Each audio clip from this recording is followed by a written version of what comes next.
Hey, what's up, guys? We have a bit of a different format for you today at the Music is Win podcast. And before we get to today's episode, I want to tell you about the sponsor of the show, Audio Blocks. Right now, you can get a great discount on an annual subscription to one of the largest royalty-free stock audio libraries in the world. Just go to audioblocks.com/musiciswin to save on all the high-quality audio, sound clips, loops, effects, and more that you could ever imagine. That's Audio Blocks, audioblocks.com/musiciswin. So, I am having a virtual chat, if you want to call it that, with my friend Bryan Ewald. Bryan is an awesome guitar player. You've seen him on my channel at least one time when we talked about what the most beautiful chord was. Maybe you've seen that video. It has over 500,000 views at this point. And really, every time Bryan and I talk about guitar, it's just like the most nerdy, yet the most awesome thing ever. This episode is a little bit different. I actually am going to be releasing 2 parts to this conversation because we talked for so long and went through so many different things. So I'm going to kind of round our conversation into multiple parts for your viewing and or listening pleasure. Bryan is a session guitar player. He does product demonstrations for brands like PRS. He's played on dozens and dozens of albums. He has his own band. He plays live music all the time. He's basically a gunslinger, and he is going to reap some knowledge on us all. In this episode, we're going to be talking all about something that I think is really interesting, and a lot of you have asked me questions about. How do I become a professional musician? Specifically a session musician. How do you kind of go from the bedroom into the studio and become an in-demand guitar player? Well, Bryan's going to answer that for you. I asked him all sorts of questions, and I think you're really going to enjoy it. Every time I talk to Bryan, like I mentioned, it's just like 2 pals talking shop about guitar. Let's get to the episode. Bryan, where are you? You're in Maryland?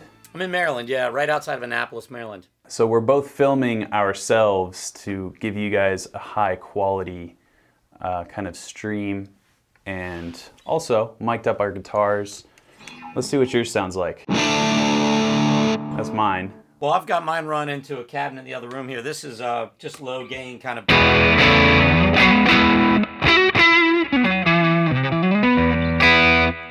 That's that Ewald signature smooth kind of thing that you always do. So that's a good kind of intro. I met you, I think, the first time. Did we meet in Germany for the first time? Or I think I met you at NAMM 2 years ago.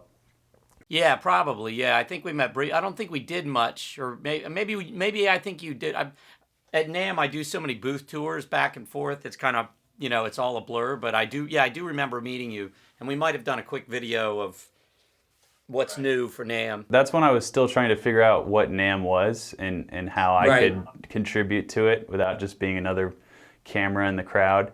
So your official kind of title, I would just call you a gunslinger, and then you can kind of define further what your role is with different, because I know you do a lot of different things. I was introduced to you because you were working with PRS as sort of a product specialist type role, but can you kind of elaborate on your different hats that you wear musically? Sure. So, basically, since I was about 18 or so, I've made my living in some fashion with guitar, whether it's teaching or gigging or studio stuff. And then I had, a few of my own bands here and there, but I've really kind of made my living as a hired gun for other people touring and in the studio. And then the PRS thing kind of started, I don't know, it ramped up maybe 10 or 12 years ago. I started as a kind of a field tester. They would get me a guitar that would, just to see what I thought, just to kind of kick its tires and take it out on the road. And partially just because I knew so many people over there, and I live near the factory, and I've known Paul forever and a bunch of the people down there. And then from that, it was like, hey, come in and film this video. And then, hey, we're doing this clinic. Do you want to come do a clinic? And it just kind of snowballed into this kind of product demonstrator. So really, I've been an artist with PRS for a while, but the whole whatever you want to, product specialist gig has been, the past couple of years has been really busy. It's been awesome, obviously, just really cool to get a chance to play all these, guitars and amps all day. And I get to see a lot of things long before they hit the streets, which is a mixed blessing because it's hard to keep my mouth shut about some of them. And there's some that I've played prototypes that never saw the light of day.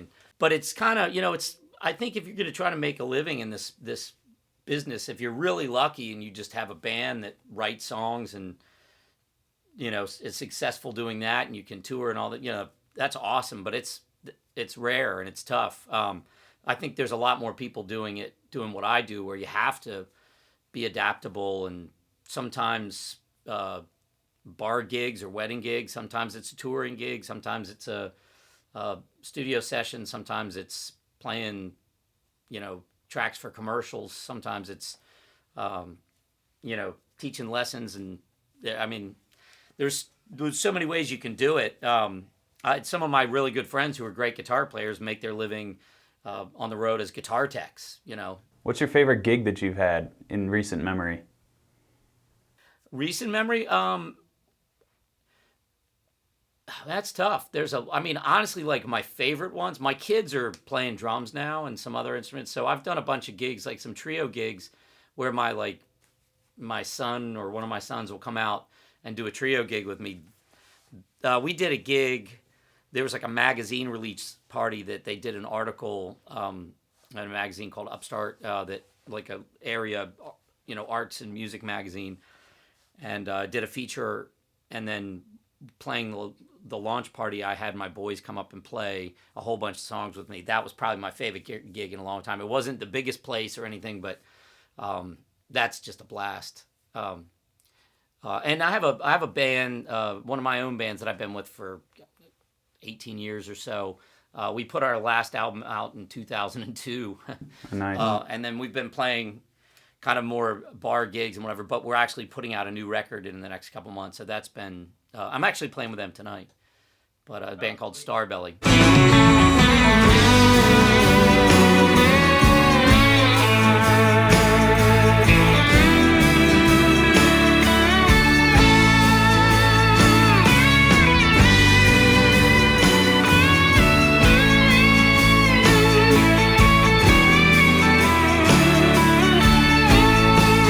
The recording process for you something that never really goes away? I mean, you said you haven't recorded with them in 2002. I assume you probably recorded other studio sessions since. Yeah, I probably do. I think at last count, I probably played with about 25 or 30 different acts or artists just in the past year. So, and some of it's like I'm putting one guitar solo on a song of somebody that I've never met. There's some, the beauty of the internet and, obviously what you're able to do and all this stuff has opened up a whole nother world for music and instruction and even sessions. So this is where I do 95% of my sessions. I've only done a couple where I actually have to pack up my stuff and go anywhere anymore.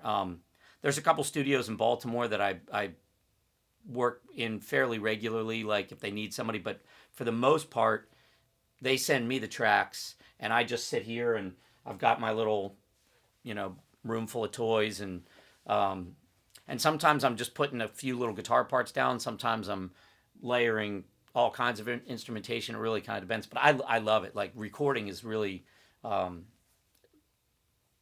of my favorite things to do. As a recording musician and a session musician, a lot of people I know, I get questions, how can I make a career in music? How can I get to this echelon where you are? Do you have any kind of overarching advice? I know it's really hard to pinpoint exact specifics for people because everybody's situation is different, but what would you recommend for somebody who's maybe in their late teenage years, early 20s, or even later in life? Is there any kind of overarching advice for somebody who wants to kind of have a similar career path as you? So yeah, that's a good question. As a matter of fact, and I'm going to actually be launching kind of my own YouTube thing, which I mentioned to you, probably just under my own name. I have some videos up just doing some pedal demos and a couple things, but a lot of it's going to gear towards that. It'll gear towards like not just the actual engineering side of it, but you know, writing parts and getting gigs and all that stuff. So I would say if you're young and you're looking to get into this game, a couple things to do is start recording now. Like record as much as you can. You know, learn the engineering side of it, because when I first got into this, it was like home recording was, you know, the difference between a home studio and a professional studio was huge. The quality of, you know, consumer mic preamps and mics and all that stuff just wasn't really there, you know, and it's like you need to put a serious investment in to get anything, you know, substantial. Nowadays, I mean, you can sit there with a laptop and like a little like Apollo Twin or something like that and make crushingly good sounding recordings. But just like everything else, you could have the nicest guitar in the world, but that doesn't mean you're gonna get a good guitar sound. It's learning how to use it, right? Same thing. So the more you can record and mess around with mic placements and understanding signal flow and all this stuff, and there's obviously YouTube resources and all that stuff out there to help with this, but more than anything, you know, the world is getting, you know, there's a million guitar players, and you go, you know, you could go to Berkeley, you could go to, you know, GIT and all this stuff, and you'll meet tons and tons of great players. What really gets work though, you know, you can have all the chops in the world. You can be, I've never gotten hired on a gig because of how fast I play or anything like that. You get hired as a studio player because you come up with memorable hooky parts that, you know, elevate the song. And you play to the song. You play to support the song as much as possible and not play to the guitar player ego that you go like, oh, that was a really simple part and it doesn't sound fancy. So it was tough for me. Like fighting the urge to go, man, I really hear all these things. It would be really cool and flashy to play on here. But that's, you know, a singer, a songwriter, a producer, what they want is somebody to elevate the song, not just show off what you can do. If you're doing a solo record and it's a guitar record, yeah, man, tear it up, right? But if you're hired, the more you can make the artist feel like what you brought to the table helped like feature them in a beautiful light, you'll get calls back. More than anything, like try to find your voice. You know what I mean? Try to find like what makes you you, because that's when you become in demand. When people hear a lot of, like, I've gotten calls for studio stuff because somebody heard a part that I played on a Starbelly song, like back to date how long ago? It was like on the MySpace days, you know, and somebody heard a Starbelly track, and I played like some George Harrison-esque kind of slide part, and it wasn't like terribly fancy or anything that somebody couldn't learn fairly easily, but there was something about the part, the melodic part sense to it, and the tone. And this guy was like, that's the kind of thing I'm looking for, this thing. And he hired me to play on his record, and that snowballed into 2 other records through the same producer. And I probably played on several records for them, and had never met them in person until about a couple years ago. Hey guys, quick break to talk about the sponsor of today's show, Audio Blocks. If you are looking for royalty-free music to use in your projects, say you are a YouTuber or you are some sort of content creator where you need music for whatever project you're working on, Audio Blocks has one of the largest stock audio libraries in the world. Hundreds of thousands of studio clips, tracks, sound effects, and more, updated all the time. Always something fresh for you to go for. Any type of genre or any type of sound you may be looking for, Audio Blocks has got you covered. If you would like a discounted rate on an annual subscription, go to audioblocks.com/musiciswin.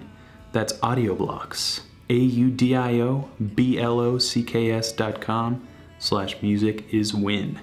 And now, back to Bryan. So that's kind of leading into the next question that I had, which is regarding forging relationships and actually getting your name out there. So kind Yeah. of the first parameter that you outlined is just do your homework, be technically proficient, but also know how to serve the song, which is kind of an ongoing experience that you'll never truly master. I don't know if anybody really has, but people have come close. I think that another difficult thing for a lot of people to understand is how to actually, you know, all right, I'm ready to go out into the world. Now what? You know, that type of mentality. Yeah. It sounds like you're sort of hitting on the fact that the more you play and the more you do, and if you're good enough, then you'll get calls back. Is there any other kind of ingredient to that formula? Sure. Well, I would say the first side is getting your foot in the door, right? That's the hardest thing anywhere. Whether you're talking about gigs, whether you're talking about studio work, if you know whatever town you're in, seek out uh, players, seek out songwriters, solo singer songwriters, and offer, hey, let me play on a couple songs for you. And if you can set up a little recording setup to where you can get good sound, say, hey, why don't you come? Let me help you record a demo, and let me play some parts, and pick the people that you really like, the songs that you really like, and the play, you know, the writers you really like, and and that you feel like you could do something, you do justice to it, and don't charge them. Just try to do it to like build your own resume, and then you will get more work, not based on, you know, a slick website or a fancy, you know, resume. It's people use their ears to hire people. So it's like they're going to hear something you played for this person and go, "Oh, I like that. Okay, let me call them." So it's like the main thing is get your playing on as many things as possible. If you have your own band, great. And then you can use your own band as a business card. But you know, try to. I took a whole bunch of the stuff that I had played on over the years, and I created these demo reels. It's just 15 or 20 seconds of a bunch of different songs, and put them together. And I just put them up on a site. I mean, I back had them on MySpace, and then later on put them on other things. And you know, if somebody is kind of looking around, and you can just send them like a quick business card of here's a bunch of stuff. And if you play on a lot of stuff, you can separate it. Like here's a bunch of stuff I did that's kind of Americana, all country. Here's like some rock stuff I did. Here's some more R&B, blue, whatever, you know, you can separate in genre. Or here's stuff that I did that's just focusing on guitar solos. Here's what I'm playing, some rhythm guitar parts. Yeah, that's a good Right. idea. Like having sort of a headshot gallery as if you were a model, but for a guitar player, and just having that as a reference for when you need it at the snap of a finger. I remember I used to do something similar, but instead of saying, "Look at all these projects that I've played on and different people," I didn't have anyone, so I just wrote in as many genres as I could and be like, "Look at this little country ditty that I did. Look at this little, you know, folk thing. Look at this metal thing."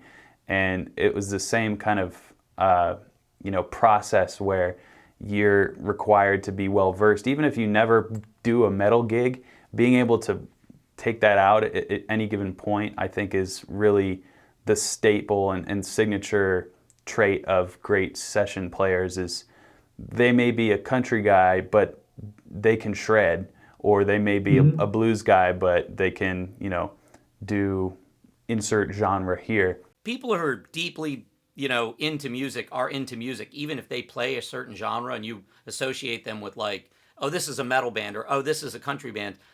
I guarantee you everybody in that band has influences that span far greater than what you hear them play on a day-to-day basis. And and that all comes out in your playing. I mean, that's part of like, because I mean, if you go from Bach to Miles Davis to the Beach Boys to Stevie Wonder to Lamb of God, they're all using the same 12 notes, right? It's like it's it's fascinating to think that all these sounds can be made with such a limited number of palettes. So it's just like one thing I do in the studio a lot is to, if you're playing an instrumental song and you're creating the melody and all this stuff, that's great, and that's a great practice and a great tool to do. Playing to a song with vocals on it, the whole idea is that not playing something that's going to step on the vocals, or you know, or distract from it, or you know, be clutter up behind it, and thinking like a vocalist, you know, playing your parts so that like it makes sense. That's, I think, the best session players. It doesn't matter what your instrument is. It's about supporting whatever the feature of that song is, and usually it's the vocals. But the one thing I always do is that if I'm spending too much time and I feel like it's not happening, it's just not coming together, I stop and I try to come from a whole different headspace. Like I purposely start on a different part of the neck, or I like from a different scale shape, or like get out, because otherwise you start playing habits and patterns. So it's like put yourself in a whole nother thing, or I pick up a slide, or I do something to go, let me come from a whole nother place. But that's why, like, as much as you can record, like sit at home and record all the time. Just like try things out, experiment with sounds, get to know your rig, so you know, like, especially if you're on the clock somewhere else and you're not sitting in your own studio, that working quick is key because you're on somebody else's dime, you know? So if you go in and can nail, you know, some guitar parts in a short period of time, you'll get called back because you're not in there, you know, futzing with your pedals. And another big thing, if you're going into the studio with your own band for somebody else, you know, make sure you have, you know, the cables are good. Make sure you've checked your, you know, go through it. If you have a tube amp, tap all the tubes. Make sure everything is, you know, keep track of when the last time you put power tubes in. You know, change your strings, bring extra strings. Like, always be over prepared. Like, the last thing you want to be is on a session where you're sitting there and like there's some crackly noise in your rig because you have a bad patch cable. Like, you know, it should go without saying, but especially when you're new to it, like, people are so worried about their songs and their parts and stuff in the studio. Like, making sure your gear is square. It seems like it seems like sometimes, I hate to say that you have to have these mistakes happen to you in order to really grow as a musician, because I think they've happened to all of us. I still remember one time I was on stage. It was the biggest gig that I ever played at the time. It was in like this auditorium with 2,000 people or something. My band won a battle of the bands, and we were performing. And we went out, and all of a sudden I stomped on a box to get ready for my epic guitar solo. This is like the most cliche, like, nightmare you can think of. No sound. And I'm like, no! And so what I ended up doing was ripping out whatever from the output of my last pedal on my pedal board and jamming that into my guitar, just complete bone dry, and playing this solo that should have been very like distortion delay with some wah, and it was just this bone dry version, but it came out like this messed up, raunchy, like Black Keys thing, and it was not supposed to be like that. But everyone realized what was going on the stage, and they're like, oh man, because you know, when you see that happen to somebody, you kind of get that, you feel Your the heart pain. stops for them. You're like, so yeah. And I was, you know, I didn't know how to react because I was just very angry. So I was kind of let that happen through. So a little bit different for the studio since you're not in front of a million eyeballs, but the same kind of fight or flight reaction where if you have a gear malfunction, do the thing that gets you back to home base, whether that means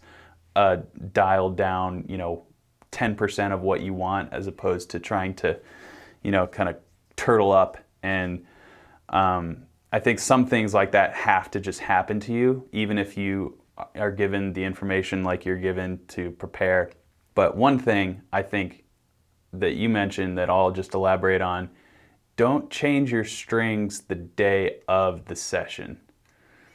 I do. You do it? But I change string. I mean, I used to change strings before every single gig, like before I left for every gig, and I was playing 6-7 nights a week.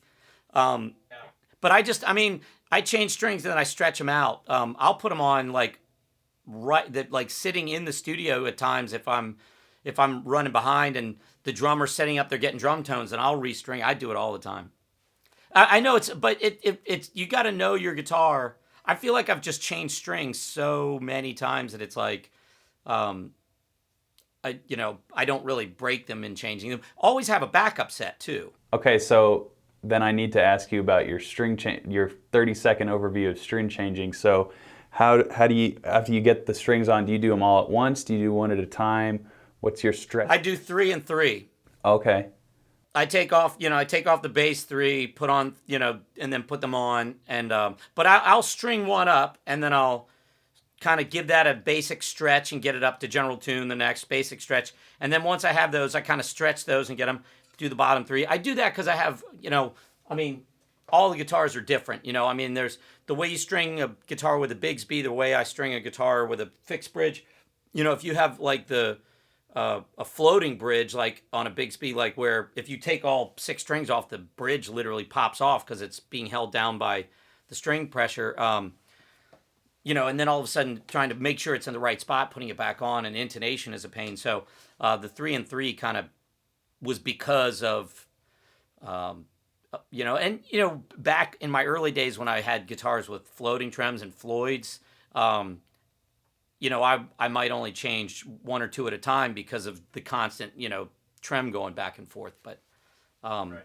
but 3 and 3 is my habit. I'm murder on strings. Just my hands are, I don't know if it's like an acidic bug, but like I can make a set of strings go dead in a gig. And I have friends who will have like 5 gigs on a set and I play it and they sound like brand new. And I'm like, not me. So, I can get 10 or 12 gigs out of a set of elixirs. So I'm just not. I usually still change in the studio, like prior to it, but it kind of depends. What's your tuning chord? Tuning chord? Oh, well, I mean, I always start off with just, open chords to start with. Like the G to me always gives away the hardest strings, like that G and B string that are the hardest to get in tune to me. But then I do these like extended voicings where I have open strings and then something up high so that if there's any intonation issues, it really shows it off there. Even just doing like if an open E chord sounds good and then doing an E chord an octave up but without the bar, it'll show off intonation issues. Yeah, that's what I do. I do this. And I have this like raunchy sound because that really kind of makes those, those upper frequencies and the, the overtones really ring out with those open strings. If it's out of tune, say like this, I can hear that rub a lot more than if it is in tune.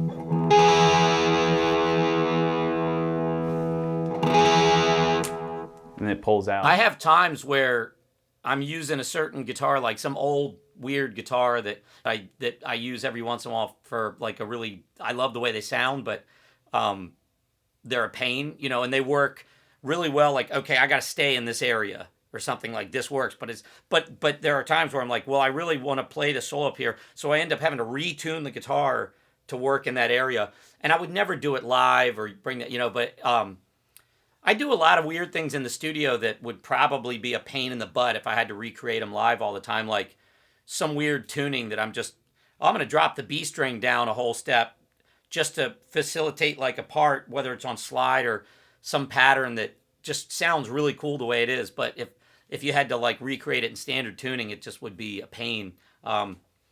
Fortunately, I don't have to recreate most of what I do in the studio live, and I feel sorry sometimes for guitar players in the bands that end up having to do them. And I've had some of them call me and be like, what did you play on this? And I'm like, oh, I was half capoed on this fret and like just to get some weird like rhythm guitar part. But I don't always keep good notes too, so that's I gotta get better about that. That's that's one of the joys of the studio that I think is so if you haven't been into a recording studio, or you have a home studio, I have a home studio, this kind of life is so addicting, I think, because you can really be a mad scientist and get these sounds that you never really would have. Even in a professional studio, I find there's still a little bit of pressure unless you're, on a record label where time is no issue. But I made the mistake of going into a recording studio with a band when I was in college, and we literally created this music that was just so overdubbed and over the top. We're like, what if we did this here and this there? And it was like the most fun I've ever had in a recording studio. And then when we went to play live, we're like, oh wait, how am I gonna do these? The only reason this guitar part's cool is because this one's happening over it, but I don't have four hands. So something to be conscious of for those, you know, again, coming back to the kind of educational side, is when you are creating music, understand what it's going to be used for. If it's for something that you're going to be performing live, try and figure out some alternative to make those parts happen, because some of the greatest stuff that I personally have ever written, like what my favorite stuff is, has been things that were layered, and then when I tried to adapt them, it almost turned into a different song when I tried to play it live, which isn't a bad thing, but it's just I think it's a testament to how much fun and how you know, we can sometimes get carried away in the studio. But I wouldn't change any of that. Just something to be aware of. As far as layering in the studio, it's I will say though, as much as I agree, I love it, and I'm a fan of, like, it's so easy to just sit there and keep putting things on it, because it's like, well, everything you add, you're like, oh, that's cool, that's awesome. But really, truly, the best parts, if something can stand by itself, like, you don't want to layer to make something that just sounds blah interesting, right? If the guitar tone by itself is not like really inspiring, and the only way to make it sound good is by doubling it or something, then work on the original guitar tone. Like, think of how many great songs and great parts are just really meat and potatoes, right? And then it's just the right part and the right tone can say a lot. So if you can say more with less, try to do it.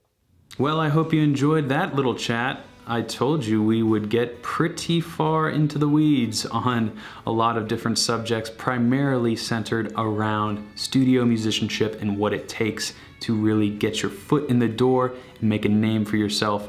I thought this was a really useful and enlightening conversation with Bryan. Again, I mentioned there's 2 parts to this conversation, so that was all the studio musician side of things that maybe you were interested in. And I highly recommend you maybe listen to that one twice, because there's a lot of information and it's a really valuable pieces of wisdom that you should take into consideration. So stay tuned later this week for another Music is Win podcast with Bryan. The second half of the conversation, we talk more about guitar playing, things of that nature.